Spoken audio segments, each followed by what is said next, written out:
एक बार फिर से स्वागत है आप लोगों का यशराज इंग्लिश क्लासेज में। दोस्तों, मैं कुछ ज़्यादा ही बिजी हो गया था क्लास इंगेज करने में। मैं बता दूं कि एक आप लोगों के लिए खुशखबरी ये है कि एन कॉलेज में जो ऑनलाइन क्लासेस थी 12 के लिए वो चालू हो गई है। आप लोग चाहें जो ज्वाइन नहीं किए हैं ज्वाइन कर सकते हैं फिर से। तो आज मैं फिर एक नया टॉपिक लाया हूँ। टॉपिक का नाम है वो टेंस से जो रिलेटेड था, पास्ट परफेक्ट टेंस। तो पास्ट परफेक्ट टेंस को मैं एक ऐसे इंसिडेंट से कोरिलेट कर रहा हूँ जिस इंसिडेंट के बारे में आप लोगों को सबको पता होगा कि कोरोना वायरस से कितने आदमी in this pandemic there are so many people who had died. ढेर सारे बच्चे अपने पिता को खोए होंगे, ढेर सारे औरत अपनी हस्बैंड को खोए होंगे। तो इसीलिए ये जो पैंडमिक है काफ़ी याद होगा। तो इससे मैं एक सेंटेंस लिया हूँ और ये सेंटेंस इससे रिलेटेड है कि the patient had died before the doctor केम। तो उसी से रिलेटेड है, उसी का एक पार्ट है। मैं सेंटेंस लिया हूँ पेशेंट हैड डाइड। ढेर सारे हॉस्पिटल में अगर जाते होंगे तो सुनने को मिलता होगा कि पेशेंट हैड डाइड। पेशेंट जो है वो मर चुका था। पेशेंट जो है वो मर चुका था। और ये सेंटेंस आपको याद होगा जो कंडीशनल क्लाउज का है कि the patient had died before the doctor केम। तो इसी से एक सेंटेंस है कि द पेशेंट हैड डाइड, जो रोगी था वो मर चुका था। तो इसको कोरिलेट करिए आप किससे? तो इंग्लिश के स्ट्रक्चर से। यहाँ देखिए लिखा हुआ है इंग्लिश का स्ट्रक्चर। सब्जेक्ट, पेशेंट क्या है? तो पेशेंट सब्जेक्ट है और उसके बाद क्या है? हेड, जो मॉडल्स है हेड। उसके बाद वर्ब का थर्ड फॉर्म है डाइड। तो ये जो स्ट्रक्चर हो गया यानी पास्ट परफेक्ट टेंस का स्ट्रक्चर होगा subject plus had plus V3 and the sentence will be patient had died. If I talk about in the sentence of Hindi, then the sentence of Hindi will be रोगी मर चुका था and रोगी या मर गया था। दोनों में से कोई एक अगर लिखा रहेगा तो पास्ट परफेक्ट टेंस में ही हम लोग कन्वर्ट करेंगे।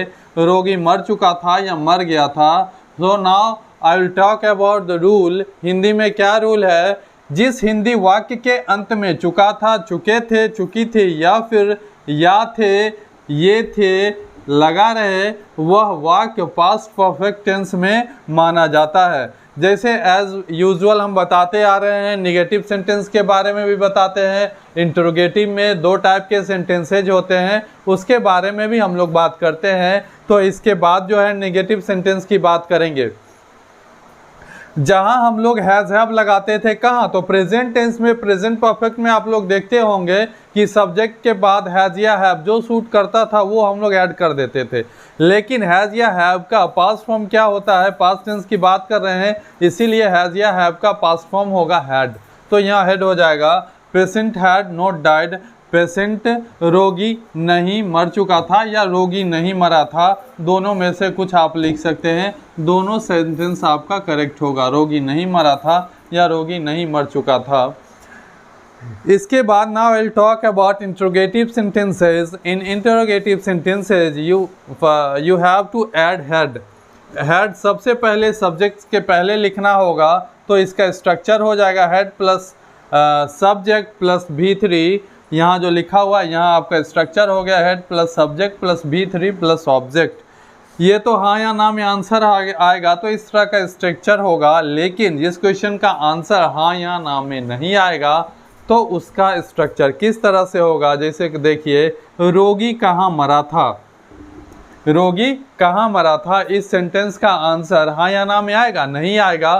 तो इसीलिए हम बोले थे जिस सेंटेंस का आंसर यानी इंट्रोगेटिव सेंटेंस का आंसर हाँ या ना में नहीं आए उसमें WH वर्ड्स लगाना होता है। WH वर्ड्स किस चीज़ के लिए? तो कहाँ हो, क्या हो, क्यों हो, ये सारे का जो इंग्लिश वर्ड होता है वही WH वर्ड्स में आता है। तो देखिए WH वर्ड्स, रोगी कहाँ मरा था तो लिखेंगे where had patient died. The structure will be WH words plus had plus subject plus V3 plus object. ठीक है ना? WH words plus had plus subject plus V3 plus object. तो इस तरह से पास्ट परफेक्ट टेंस जो है आपका वो कवर हो गया, सारे जो है ये अगर आप याद रखते हैं, ये हो गया आपका स्ट्रक्चर। इसके बाद ये सेंटेंस आप याद रखिए, तो इससे बेस्ड जितने भी क्वेश्चन होंगे या ट्रांसलेशन होंगे आपको आसानी होगी सॉल्व करने में। निगेटिव सेंटेंस में इस सेंटेंस को याद रखिएगा, इंटरोगेटिव सेंटेंसेस में इस सेंटेंस को याद रखिएगा, और WH वाले में इसको याद रखिएगा। तो इस तरह से जो फॉर्म है, 3 ठो एफर्मेटिव हो गया, नेगेटिव हो गया, उसके बाद इंट्रोगेटिव हो गया और WH वर्ड वाले। तो इतने सारे फॉर्म होते हैं एक सेंटेंस के, वो सारे फॉर्म के बारे में मैंने बता दिया। इसके बाद मैं चाह रहा हूँ कि आज present past perfect continuous tense को भी ख़त्म कर दूँ, क्योंकि 2-3 दिनों से मैंने वीडियो नहीं डाला है, तो इसीलिए अगर ख़त्म हो जाएगी तो आप लोग के लिए अच्छा रहेगा। फिर जो पोएम का एक्सप्लेनेशन जो है, बच्चे बोल रहे हैं कि हमको समझने में दिक्कत होती है, तो मैं कोशिश करूँगा उसका भी नोट्स बना के डाल दूँगा और उसको अच्छे से समझा दूँगा। प्रोज तो आप लोग अच्छे से समझ ही जाते हैं, लेकिन पोएम में दिक्कत होती है, तो बच्चों को करवा भी रहे हैं। जॉन डन का फर्स्ट पोएट जो है फर्स्ट चैप्टर में, तो वो हम sweetest love I don't know deal करेंगे अगले क्लास में। उसके बाद फ्यूचर टेंस होगी। तो प्रेजेंट परफेक्ट कंटिन्यूअस टेंस की बात करेंगे। कंटिन्यूअस मीन्स पता ही चलता है कि किसी चीज़ की कंटिन्यूटी, किसी काम की जो है वो कंटिन्यूटी शो कर रही है। प्रेजेंट परफेक्ट कंटिन्यूअस टेंस,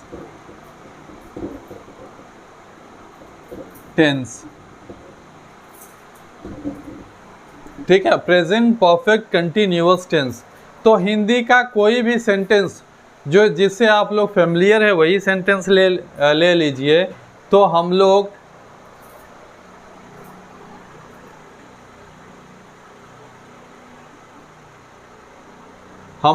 बचपन से पढ़ रहे थे। हम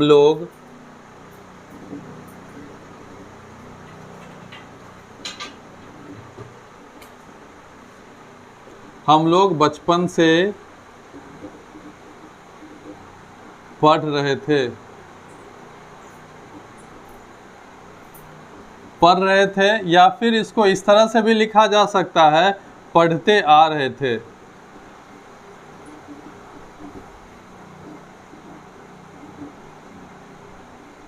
ठीक है ना, ये तो इंट्रोगेटिव सेंटेंस हो गया।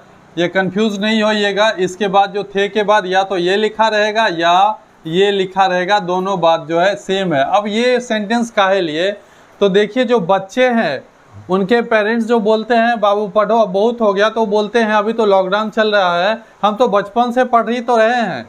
तो बचपन से पढ़ते आ रहे थे, 2 साल मिला है आराम करने के लिए, तो रेस्ट कर ले, अच्छा है। तो इसीलिए मैं ये सेंटेंस आप लोगों के लिए रखा हूँ यहाँ पे।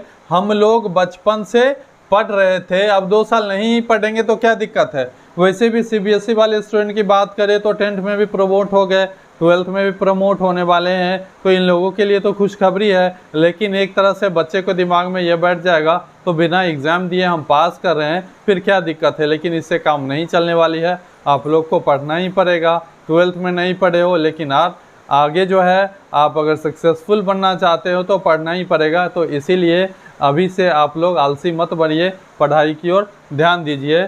तो ये एक्सक्यूज़ नहीं चलेगा कि हम बचपन से पढ़ रहे थे, ये एक्सक्यूज़ बिल्कुल नहीं चलेगा। ये सिर्फ सेंटेंस हम लोगों को टेंस सीखने के लिए है। तो इसको हम लोग किस तरह से कन्वर्ट करेंगे वो थोड़ा ध्यान दीजिएगा। तो सबसे पहले हम लोग का क्या होता है, वी स्ट्रक्चर, इसका हम लोग का वी हो जाएगा। उसके बाद हम लोग हैड लिखते हैं, तो we had been, BEN been, we had been studying, STUDYING studying. शुरू में ही बता दिए थे, फिर एक बार बता रहे हैं कि पॉइंट ऑफ टाइम के लिए सिंस यूज होता है और पीरियड ऑफ टाइम के लिए क्या फॉर यूज होता है। तो for this I told you that you have remember one thing for 4 years। हम बताए थे ना बच्चों कि आप लोगों को एक चीज़ याद रखना होगा, फॉर 4 years, FOURYEARS। तो इसमें देखिए ये पीरियड ऑफ टाइम शो कर रहा है, तो 4 किसके लिए आएगा, पीरियड ऑफ टाइम के लिए। तो इसके लिए हम लोगों को श्योर होना है कि पीरियड ऑफ टाइम के लिए क्या आता है, 4 आता है, और पॉइंट ऑफ टाइम के लिए सिंस आता है। तो बचपन जो है पॉइंट ऑफ टाइम को शो कर रही है, तो इसीलिए हम क्या यूज करेंगे, इसीलिए यूज करेंगे सिंस। तो we had been studying since childhood, since childhood. Point of time में क्या क्या आ जाएगा, तो ध्यान दीजिएगा, सिंस चाइल्डहुड हो गया, उसके बाद हो जाएगा सिंस एडल्टहुड, या फिर सिंस मंडे, सिंस ट्यूसडे, या फिर सिंस जनवरी। तो ये सारे चीज़ें जो है शो कर रही है पॉइंट ऑफ टाइम, और पॉइंट ऑफ टाइम के लिए हम लोग आंख बंद करके सिंस यूज़ करेंगे, पीरियड ऑफ टाइम के लिए फॉर यूज़ करेंगे। इस दोनों में आप लोगों को काफ़ी कंफ्यूजन होती होगी, लेकिन आज से कंफ्यूज्ड नहीं होना है। ये तो एफर्मेटिव सेंटेंस की बात की है, अब इसका हिंदी रूल देख लेंगे। हिंदी रूल क्या बोलता है, तो देखिए हिंदी वाला सेंटेंस और रूल बना लीजिए। रूल ये होगा, जिस हिंदी वाक्य के अंत में, जिस हिंदी वाक्य, थोड़ा हैंड राइटिंग मेरा सही नहीं होता है बच्चों, भावनाओं को समझिएगा। जिस हिंदी वाक्य के अंत में, ये तो बचपन से पढ़ते आ रहे होंगे रूल, लेकिन याद नहीं रहता होगा, काम के वक्त भूल ही जाते होंगे। तो जिस हिंदी वाक्य के अंत में से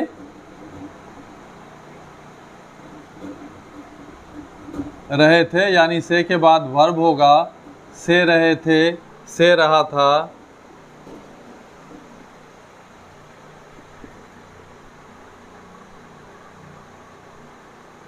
या फिर आ रहे थे,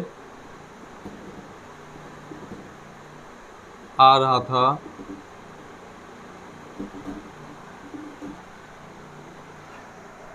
ये लगा रहे, तो हम लोग समझेंगे ये किस में है, पास्ट परफेक्ट कंटिन्यूअस टेंस में है, और इसको हम लोग कन्वर्ट करेंगे पास्ट परफेक्ट कंटिन्यूअस टेंस में हिंदी सेंटेंस को। अब दोनों में डिफरेंस क्या है, पास्ट कंटिन्यूअस टेंस और पास्ट परफेक्ट कंटिन्यूअस टेंस में। जैसे हम बोलते रहे हैं कि बारिश हो रही थी, तो इसमें कोई ड्यूरेशन शो नहीं कर रहा है। यही बोलेंगे 2 दिन से बारिश हो रही थी, तो लग रहा है कि थोड़ा लंबा ड्यूरेशन शो कर रहा है। तो जिसमें ड्यूरेशन शो कर रहा हो, पहला चीज़। दूसरा चीज़, जिसके हिंदी वाक्य के अंत में ये लगा रहे या ये लगा रहे, इस सभी में से कोई एक लगा रहे, तो समझेंगे प्रेजेंट परफेक्ट कंटिन्यूअस टेंस का ये एग्जाम्पल है, और इसी में हमको कन्वर्ट करना है। तो यहाँ पे हम लिख देते हैं आपको, इसका स्ट्रक्चर क्या होगा। सबसे पहले सब्जेक्ट लिखेंगे, उसके बाद हैड लिखेंगे, उसके बाद बीन लिखेंगे, उसके बाद वर्ब का फोर्थ फॉर्म होगा, फोर्थ फॉर्म में हो जाएगा आपका V4 प्लस सिंस या फोर, सॉरी प्लस, उसके बाद हम लोग ऑब्जेक्ट डालेंगे, तो OBJ शॉर्ट फॉर्म लिखते हैं, ऑब्जेक्ट प्लस सिंस और फोर, यहाँ ई छूट गया, सी छूट गया है,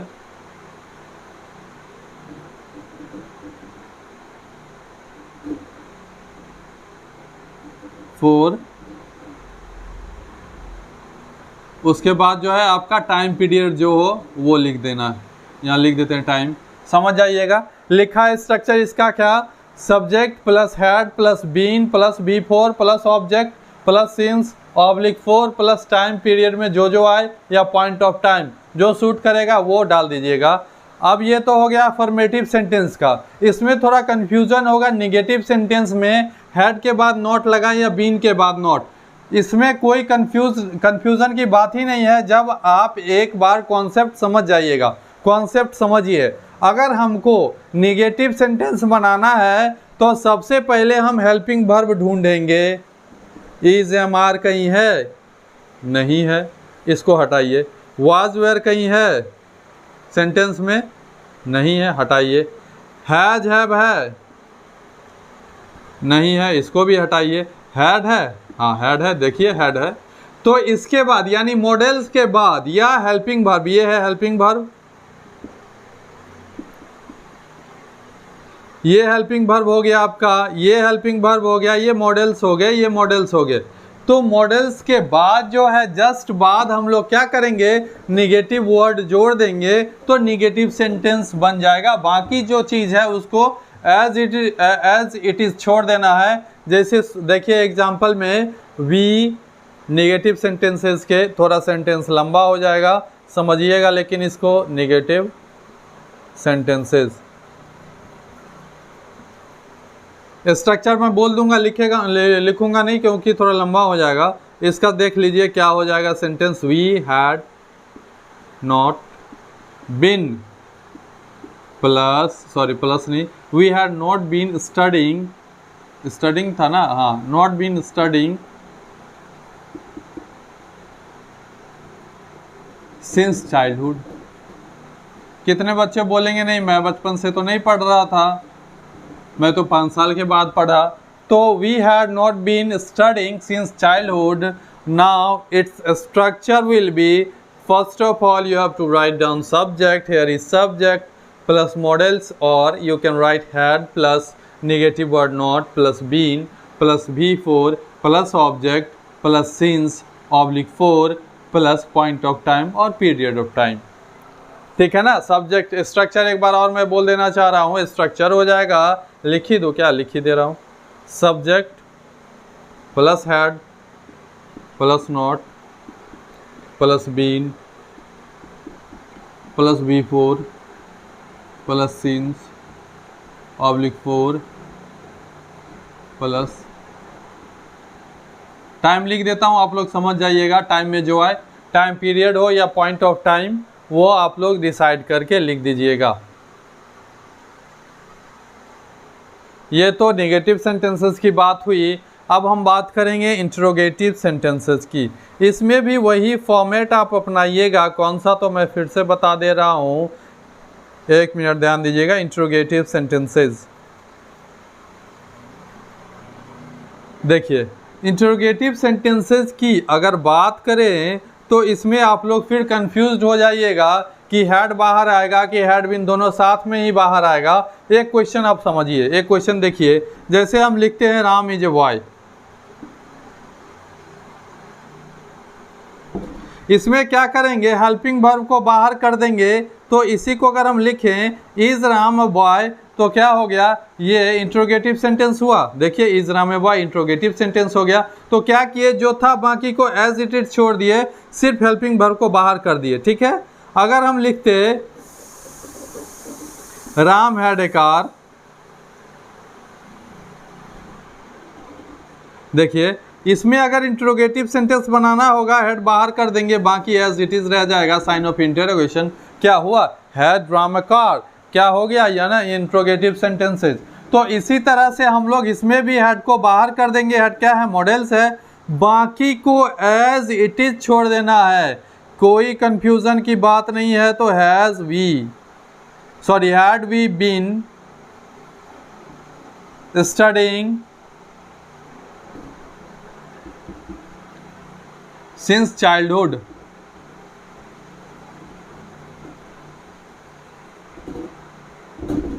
सिंस चाइल्डहुड लिखा है ना, had we been studying since childhood. इसी में WH वर्ड्स वाला आता, तो WH वर्ड्स वाला जो है सबसे पहले लिखते why had we been studying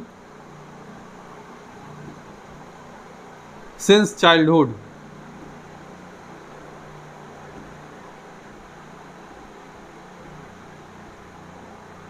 हो गया। तो मैं बचपन से क्यों पढ़ रहा था, इसका मतलब हो गया। इसका स्ट्रक्चर हो जाएगा वाई यानी WH words plus had plus subject plus been plus V4 plus since oblique 4, उसके बाद हो जाएगा प्लस टाइम पीरियड में जो डालिए या point of time. The structure of interrogative sentences will be had plus subject plus been plus V4 plus since oblique 4 plus object plus point of time या period of time. तो इस तरह से past perfect continuous tense भी आपका ख़त्म हो गया। पिछले क्लास में एक दिए थे सेंटेंस जो आपको कन्वर्ट करना था इंग्लिश में। रोज़ एक ना एक हम देते रहते हैं जिससे पता चले कि आप लोग मेरा वीडियो देखते ही हैं या नहीं देखते हैं। तो पिछले क्लास का एक था कि मैं एग्ज़ाम दे रहा था या दिया, इस टाइप का कुछ था। तो अगर दे रहा था तो इसका हो जाएगा आई हैड गिवन एग्जामिनेशन, मैं एग्ज़ाम दिया था, तो हो जाएगा आई हैड गिवन एग्जामिनेशन। दे रहा था तो आई वॉज गिविंग एग्जामिनेशन। मेरा जो सेंस था इस सेंटेंस को देने का वो ये था कि देना का मतलब गिव होता है इंग्लिश में, लेकिन हम लोग एग्ज़ाम देने के सेंस में टेक यूज़ करते हैं, ठीक है ना। अगर हम गिव यूज़ करेंगे तो वो गलती हो जाएगा, आपका ग्रामेटिकल एरर हो जाएगा। तो इसीलिए हम लोग हमेशा यूज़ करेंगे एग्ज़ाम देने के सेंस में टेक, टुक, जो लगेगा एप्रोप्रिएट वर्ब वो यूज़ करेंगे। राम एग्ज़ाम देता है तो राम टेक्स एग्जामिनेशन, ठीक है। इसी के साथ मैं एक बार और बता देना चाह रहा हूँ कि एएन कॉलेज के जितने भी स्टूडेंट हैं उनके लिए खुशखबरी है। 1 तारीख से आप लोगों का ऑनलाइन क्लासेस जो है जूम ऐप पे शुरू हो गई है। आप लोग जूम ऐप इंस्टॉल करिए, और अगर एएन कॉलेज के ग्रुप में आप लोग ऐड नहीं हैं तो हमें मैसेज करिए 9504879661 पे और ऑनलाइन क्लास ज्वाइन कीजिए। और आप लोग मेरा चैनल सब्सक्राइब करना मत भूलिए, एक बार बेल आइकन दबा दीजिएगा, क्योंकि अगला वीडियो जो है वो आपको पोइट्री के लिए अच्छे से एक्सप्लेनेशन मिलेगा मेरे चैनल पे, तो ये बहुत ही इम्पोर्टेंट होने वाला है। So please press the bell icon. Thank you.